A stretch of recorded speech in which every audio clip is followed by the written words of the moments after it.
आज हमने district advisory committee PNDT के लिए और डिस्ट्रिक्ट एडवाइजरी कमेटी सर्वगेसी के लिए इसकी मीटिंग हमने यहाँ करी।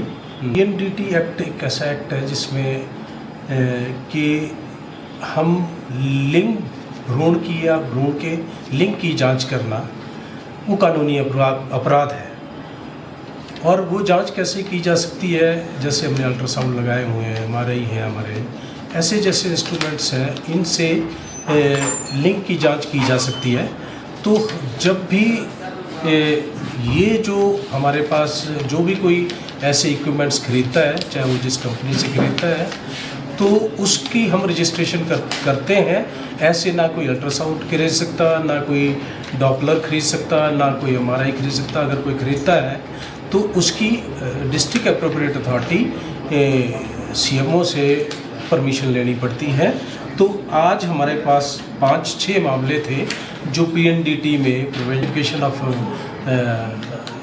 सेक्स है ऑफ द बेबी, उसके लिए जो हमारे 4-5 मामले आए थे। इसमें एक मशीन हमारे पास भुंतर वैली की थी, वो किसी और के नाम पे हमने रजिस्टर करना था। 2 आदमी उसको पहले ही ऑपरेट कर रहे थे, तीसरा एक गायनिकोलॉजिस्ट है, उन्होंने भी उस पर ऑपरेट करना था। तो ये जो स्पेशलिस्ट है, ये एक्सेप्ट जो रेडियोलॉजी के स्पेशलिस्ट हैं, एक्सेप्ट जो इसमें इस ब्रांच में इन्वॉल्व है, वो तो उनके लिए अलाउड है कि वो सारी कोई भी अल्ट्रासाउंड कर सकते हैं। पर बाकी लोग एक्सेप्ट रेडियोलॉजिस्ट, जो लोग जिस स्पेशलिटी के हैं उस स्पेशलिटी में वो अल्ट्रासाउंड कर सकते हैं।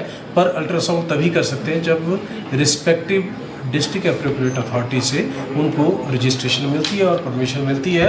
और इसके लिए district appropriate authority time to time जाके इसकी इंस्पेक्शन करती है कि क्या इन्होंने रिकॉर्ड प्रॉपरली मेंटेन किया हुआ है या कहीं लिंग जांच तो नहीं इसमें की जा रही है।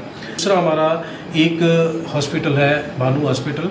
उस मशीन को कंपनी को हमें वापस करना होता है, और अगर मशीन लेनी होती है तो कंपनी से ही हमें मशीन लेनी होती है। हम कोई भी अल्ट्रासाउंड मशीन, ऐसी मशीन किसी तीसरे आदमी को अपनी मर्जी से नहीं बेच सकते। वो उसके लिए डिस्ट्रिक्ट एप्रोप्रिएट अथॉरिटी की परमिशन लेनी पड़ती है, जो कि इनको हमने दी। इसके बाद 1-2 हॉस्पिटल और थे यहाँ जिन्होंने हमसे परमिशन मांगी थी कि जी हमारी रजिस्ट्रेशन की जाए। तो हमने अल्ट्रासाउंड उनके पास था, मशीन लगी हुई थी कि हमने इसको ये हमारा डॉक्टर इसको ऑपरेट करेगा, तो हमने उसकी परमिशन उनको प्रदान की है। दूसरी हमारी सरोगेसी होता है कि जो कपल जिनके बच्चे किसी कारणवश, कोई मेडिकल कंडीशन होती है, कोई और सर्जिकल कंडीशंस होती हैं जिनकी वजह से जिनके बच्चे नहीं हो पाते और वो चाहते हैं कि बच्चे हमारे अपने ही हों, तो सरोगेसी के माध्यम से वो उनके बच्चे हो सकते हैं। इसके लिए सरोगेसी का मतलब है कि कोई मदर को फर्टिलाइज्ड एग जो होता है, एम्ब्रियो, उसको कहीं किसी और औरत जो होती है उसके भ्रूण में उसको रखना होता है। तो उसकी परमिशन भी डिस्ट्रिक्ट एप्रोप्रिएट अथॉरिटी से मिलती है after going through all the essential जो कंडीशंस हैं, वो उस इंटेंडिंग कपल को पूरी करनी पड़ती है और उसके बाद ही परमिशन मिलती है। जिसके लिए जो मदर है, जो सरोगेट मदर होगी, उसका भी स्वास्थ्य की जांच होती है। और जो इंटेंडिंग कपल हैं जो चाहते हैं कि हमें अपने ही बच्चे चाहिए, उनकी भी जांच की जाती है कि वाकई ही ये कपल जो है वो उनके बच्चे हो सकते हैं या नहीं हो सकते। तो आज हमारी इसी संदर्भ में एक मीटिंग थी, जो उसमें हमने 2 केस थे वो डिसाइड किए। आज उनकी प्रक्रिया चली हुई है। जैसे ही सारी प्रक्रिया पूरी होगी, हम उनको एज पर रूल परमिशन यहाँ से देंगे।